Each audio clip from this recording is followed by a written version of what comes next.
like there's all this anger at AIPAC, right? Like AIPAC and trending, all these young people learning what AIPAC is. So you have this group that's like, yeah, look at all these people that being funded by AIPAC. AIPAC is so evil, right? We like, yeah, fuck AIPAC. They like, yeah, look at this person being funded by AIPAC. We're like, yeah, this account face. And then they like, yeah, this is why we need to protect the squad. Wait, what? No, wait. Wait, hold on. No. That's not what we saying, homie. Hold on. Never that.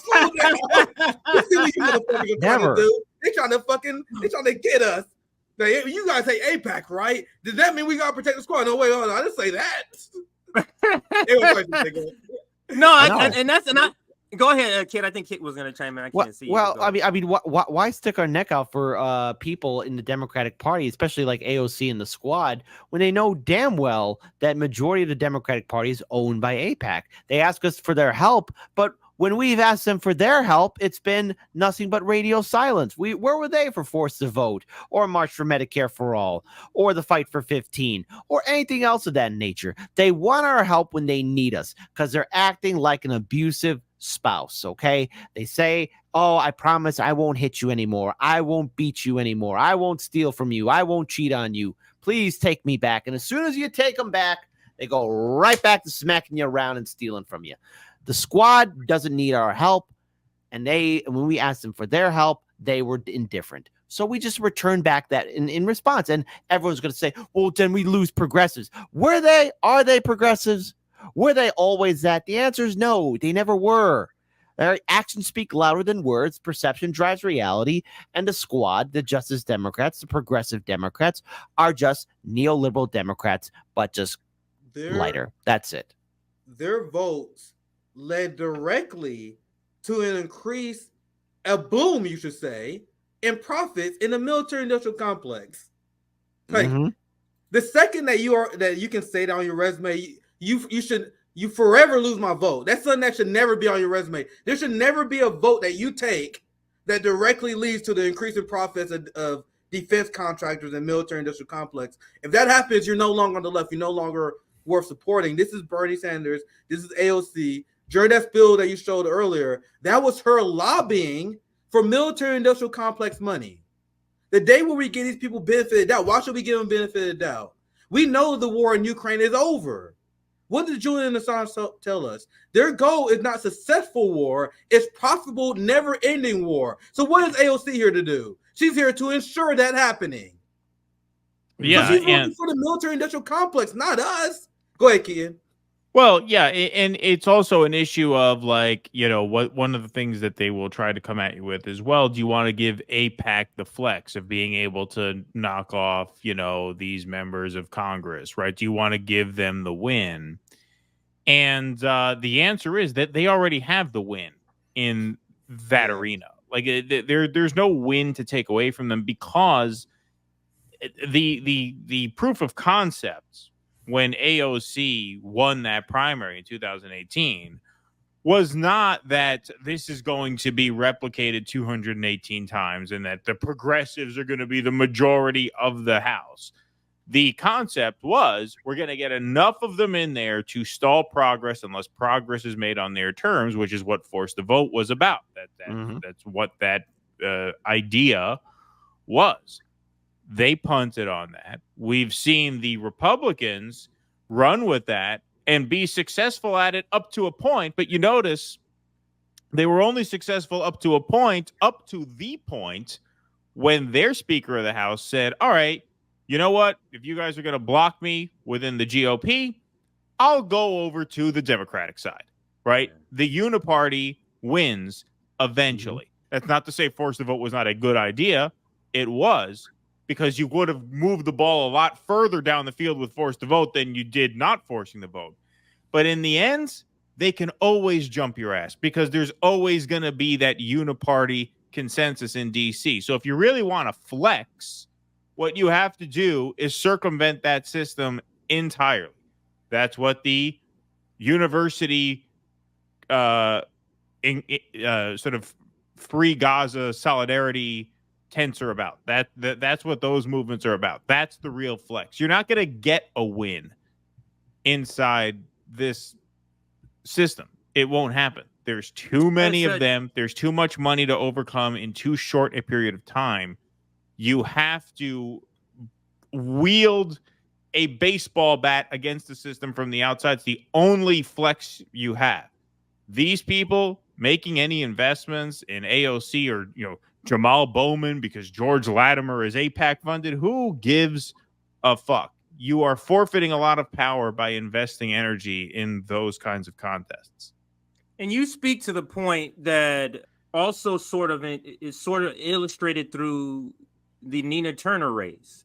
Well, you have these social democrats who aren't really full-throated on any sort of issue that's meaningful. They're not really full-throated. You know what I mean? They're always hesitant, but you have to be full-throated in order to get that sort of return when you need it, like a Shama Sawant when she had the recall. But let's listen to Justice Democrats, because understand, this is their project.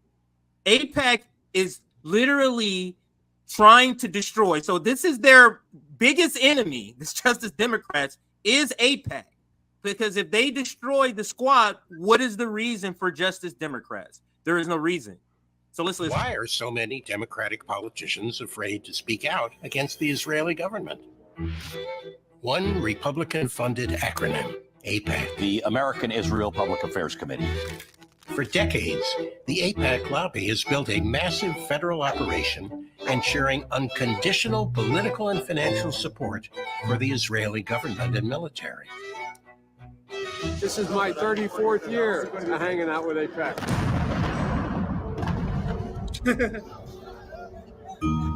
Now, AIPAC is planning to spend $100 million against a handful of black and brown Democratic incumbents. Where is this money coming from? Well, 9 of the top 10 donors to AIPAC's super PAC, the United Democracy Project, are Republican billionaires and Trump mega donors. Those gotta be Trump donors funding anti-abortion, anti-IVF, pro-NRA Republicans. And the same AIPAC that's funding all the Democrats too. We're gonna get to that in a second, but exactly. I couldn't resist it on this part, but let's see if we can finish the clip. Is another minute in. That's not surprising when you learn that AIPAC endorsed 109 insurrectionist Republicans who voted to overturn the 2020 election. You can't be pro-insurrection and pro-democracy.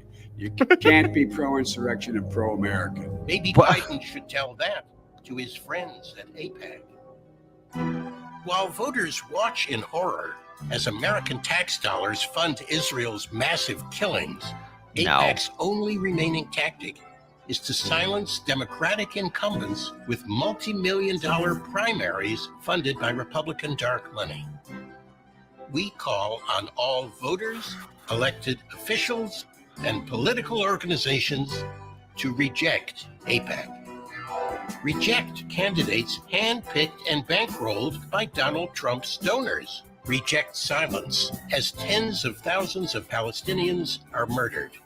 When we reject AIPAC, we're one massive step closer to rejecting the grip of all corporate super PACs on our elections.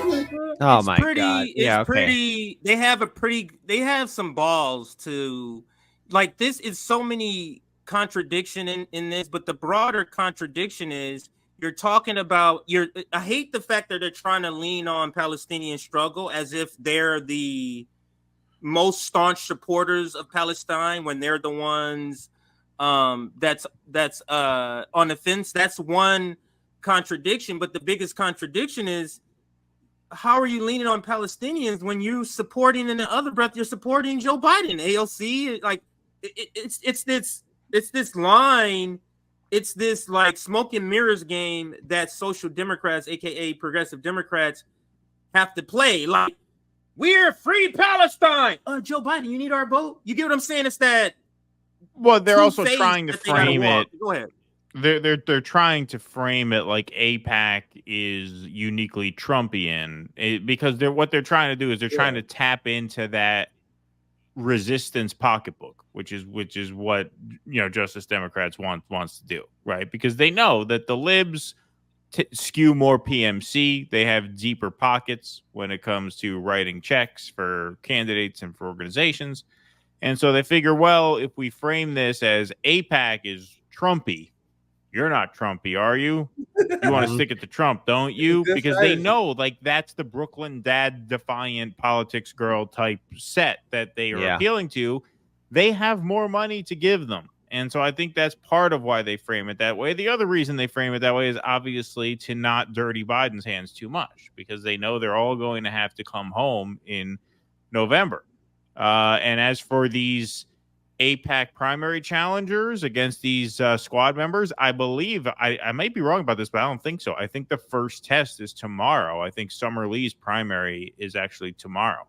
So she could get picked off. 20 points or something like that. Corey Bush was down by 22, according to a poll that came out a while ago. Kit and I actually covered that. And then Bowman was actually losing by more than 10 as well. Bowman's going to have a very hard time because his congressional district has a very small portion of the Bronx, which will probably vote for him. Yonkers, which will probably skew Bowman. But then north of there, it's all these very wealthy PMC, white, liberal Westchester counties, and I don't think he has a chance. Especially since the Democrats were smart. They ran a guy named George Latimer against him, who's like a longtime Westchester leader. So he's very, very, like, he has a lot of name ID and a lot of goodwill built up amongst those fucking morons. But anyway, that's funny to be like goodwill build up amongst morons. Like, that's so worthless. That's so worthless. But I think Summer Lee's primary is actually tomorrow. I'm pretty sure I'm right about that. I think Summer Lee's primary is tomorrow. I'm going to show you a video of AOC stomping for her. I'm going to show you a video of AOC stomping for her. But go ahead, Nick. I think you were going to chime in. I'm glad this list came up, because when you look at the high spending political action committees, I have a question for you guys. How many of those are lobbies representing the interests of another country out of those top 20? Now, only one is AIPAC. This is the only time where that's allowed. Mm-hmm. Yeah. And that video you just played is exactly why liberals annoy the shit out of me. How do you make advocating against AIPAC annoying and cringeworthy? But I know why they did. They trying to win over the liberals, but they was making an argument that, oh, we gotta be opposed to AIPAC because AIPAC funded January 6th candidates. Right. That is not why people should be. You should be opposed for AIPAC because of genocide. Netanyahu dropped a video on January 6th. Breach the Capitol. Breach the. You are almost there. Yeah. Go ahead, Nick. Go ahead. You guys know who received the most funds in the history of the United States from AIPAC? Democrats. Joe Biden. Joe Biden. No one received more money from AIPAC than Joe Biden, and you guys are surprised that Israel decided to launch a genocide against the Palestinians when he's in charge? Yep. Go ahead, kid. Well, if you're a liberal and you have half a functioning brain cell, you would look at it, especially when they played that when you guys played that video. Like, AIPAC's been around since the 90s. You can't connect it to Trump because Trump was a Democrat in the 90s too. So a lot of these unserious people are trying to make AIPAC as this big old threat, and they're using the schoolhouse rock mentality of us wanting to help the squad. The AOC was the one who told us that this is violence when we asked her to stand for us for force to vote. Jamal Bowman talked down to a good friend of the show, Roger Meadows, saying, hey, don't approach me like this in this manner. There's a different way to approach me when you're talking about citizen ballots or progressive policies. Don't approach me like this. Or Cory Booker writing a fantastic freaking book. You've been in office for 2 years and you're going to write a fucking book? And then you have all these other jagoff politicians who are expecting us to be subservient to them because, oh no, they might lose their seat. I don't care if they lose their seats. They have been nothing but a big drain of time, energy, and resources, and they got to go. And it's their own fault for not inspiring or raising enthusiasm up for voters, because the voters of that great coalition of 2016 and 2020 is gone. It's not coming back. And now what, AIPAC's here? Okay, fine, AIPAC. You already bought the system. You already bought the Democratic Party and the Republican Party. And if AOC and all these other jagoff politicians are going to be nutless wonders, why do I want to fight for somebody who's going to be a coward and spread their cheeks for the AIPAC Democratic and Republican politicians? Ooh, that visual, but why should we? Why should we when they never follow through for us? I'm not afraid but they are, because their worldview is going to be shattered if they don't get into office again. No, to your point, you're also chiming in on the part where I said, like, we saw it with Nina Turner. We saw the soft support when you're going against a person with more money like Shama Sawant. The only way to beat that is the grassroots. And if you lose them, if you don't have the most radical, the most pure position to attain a policy, if you're just kind of like kind of flopping, playing Humpty Dumpty on the wall. But I also want to make sure we clarify, because the reject AIPAC is, like you saying, Keaton, they're trying to make this like, oh, there's some sort of Republican donors. They're, they're funding January 9th. So let's listen to this 30 seconds of this longer clip from Ali Veshley, where he talks about the top donors, the top recipients. This is what's wrong with the social democrats positioning with the Democrats, the Democratic Party, is that a lot of the stuff they're against, the people who are on your team, the people on your team is doing the same thing, but you're only critiquing the people who have the red hats on with the same policy. And that's what they're doing here. You're critiquing AIPAC and saying they're a donor, mega donor, but the top people, there is way more people that are Democrats receive money from AIPAC. So let's look at the list, the top 20. Benefits from AIPAC's largesse. Here are the top 20 recipients in Congress, the House and the Senate, of AIPAC money in the 2022 midterm cycle, according to Open Secrets. They're members of both parties. They come from every corner of the country with varying levels of experience in Congress. The Democrat Glenn Ivey of Maryland tops the list. He beat out fellow Democrat Donna Edwards in Maryland's House primary after AIPAC poured millions into pro-Ivey advertisements and mailers. So that's enough. It's not about the video, but no. But if you notice that, I don't mean to cut you off. But if you notice that, he frames it well. The top two, the top one, and the top recipient is AIPAC. If you look at the list, maybe my eyes are failing me. I don't think so. It looks like the top 9 recipients are all Democrats. I was just gonna say that. Oh, yes, sorry. he downplays it. No, I'm not saying it to say like you cut me off, but. Oh. You're proving the same point that I was going to get to, which is in the first row, Keaton, like to your point, 9 out of the 10 are Democrats. Yeah. Oh. In the second row, 5 of the 10 are Democrats. So essentially 14 of the top 20, Keaton and Kit, are Democrats. But in this clip, because I think all of us have covered this clip, in this clip, he just downplays it. Like, he points out a couple of Democrats, but he absolutely does not point out that Democrats are taking the larger amount of money from the Israeli PAC. But look at that top donor, guys. 700,000. And I think this is one cycle. 700,000. Yes. That is insane. This is the reason why we're seeing what our government is doing. But go ahead, Nick or Keaton, whoever was talking. I'll pass right to Keaton. I'll try to make my point short. Another thing to remember about the influence of Zionist elections, don't let AIPAC be our only barometer, because AIPAC is one. Look at the 10 of the largest donors in the United States. For example, George Soros. He spent $128 million during the 2022 midterms. This number 2 was like distant. He spent like 50 million. But if you look at all the top 10 on that list, they're all Zionists. So, we have AIPAC, and then all the top donors in our countries are Zionists as well.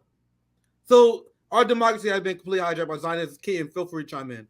Yeah, no, I second that. There's other Zionist PACs, too, not just AIPAC. AIPAC is the most famous, but there are others. There's the Pro-Israel Affairs Committee, I think. And then, as Nick said, a lot of these very wealthy individual donors are Zionist aligned as well. And so the influence does run much, much deeper than just AIPAC.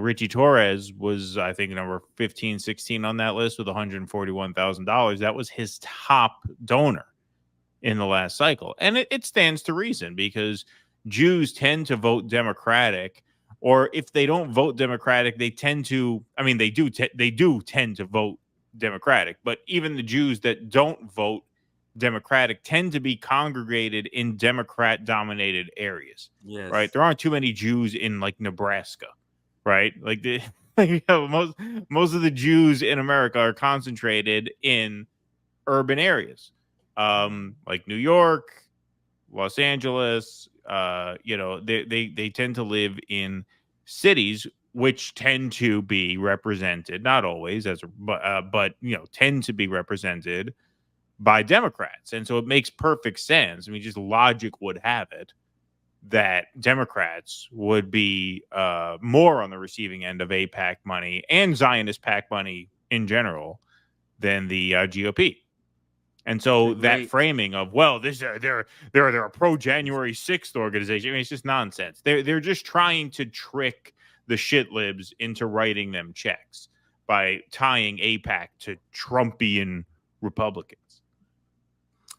Yeah, and let's kind of close it out with this headline, close out this segment that is, and we just got 2 more segments. We should be done soon, gentlemen.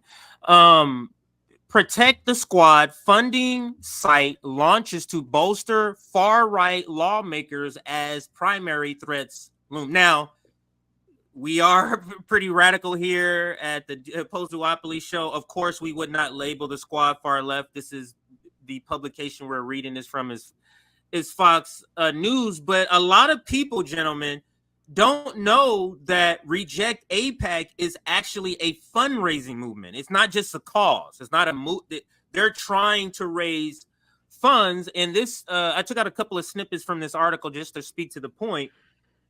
So let me read it. Rashida said on Instagram this week that Protect the Squad is aiming to raise $100 million by April 30th. So that's just a little less than a week from now, gentlemen. House Democrats in the ultra-progressive Squad are being bolstered by a new joint funding venture as they face mounting threats to their job. The Protect the Squad website that was launched by Justice Democrats, a progressive PAC, appears to have been launched within the last week and is linked to the Democratic fundraising giant Act Blue. It is the latest effort to insulate a group of progressive lawmakers who have faced bipartisan backlash over this is Fox News now, when they say harsh rhetoric towards Israel after Hamas October 7th attack.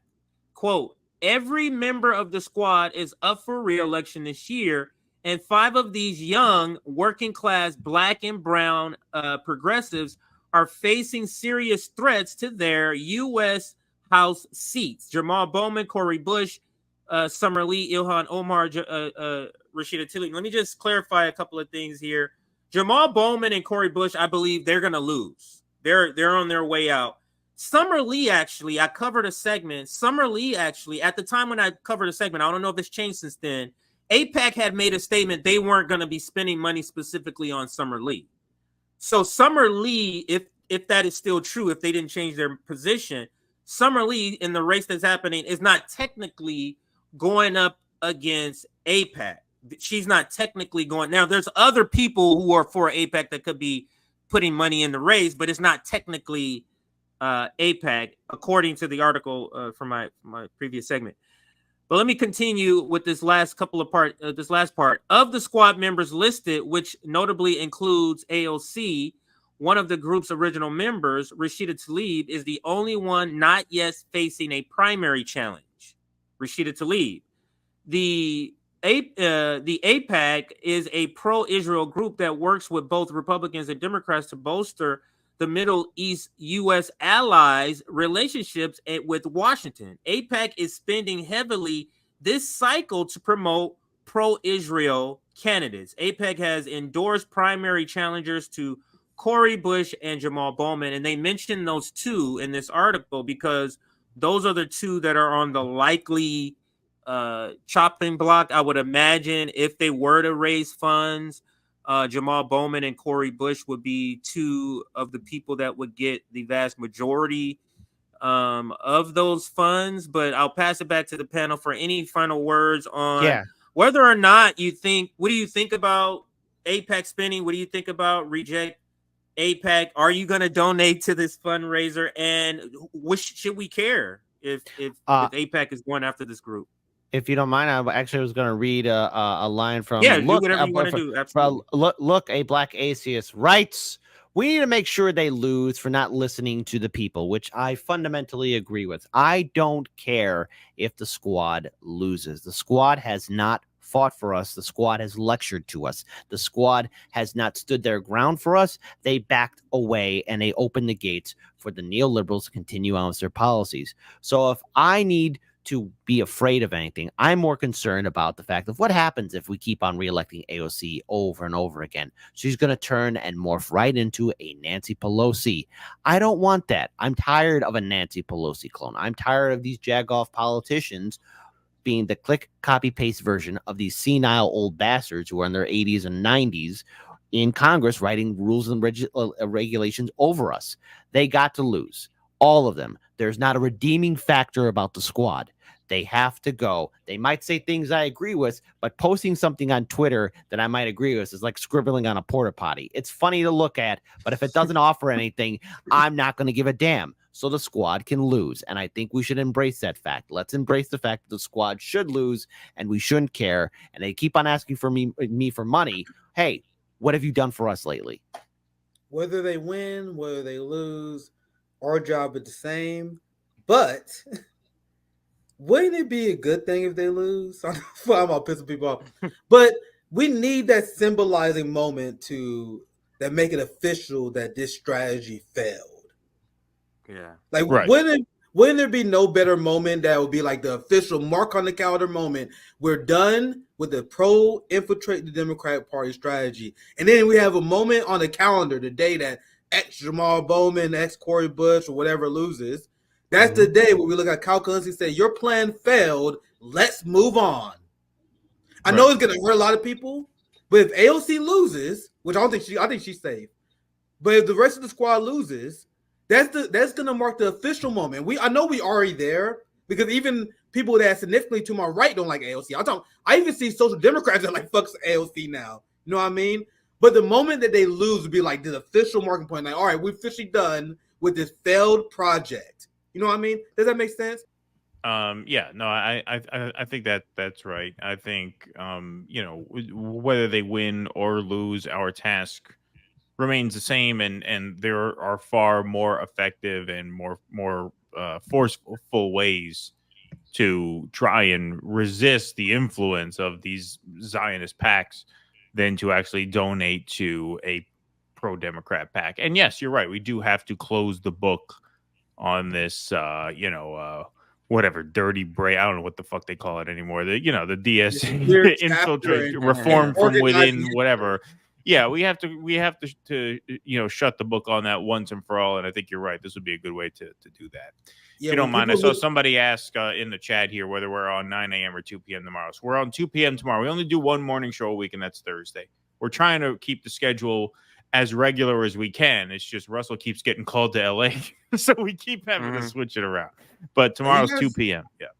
You guys realize, like, in terms of projects, the Justice Democrat project was very short. It started in 2016? What was that?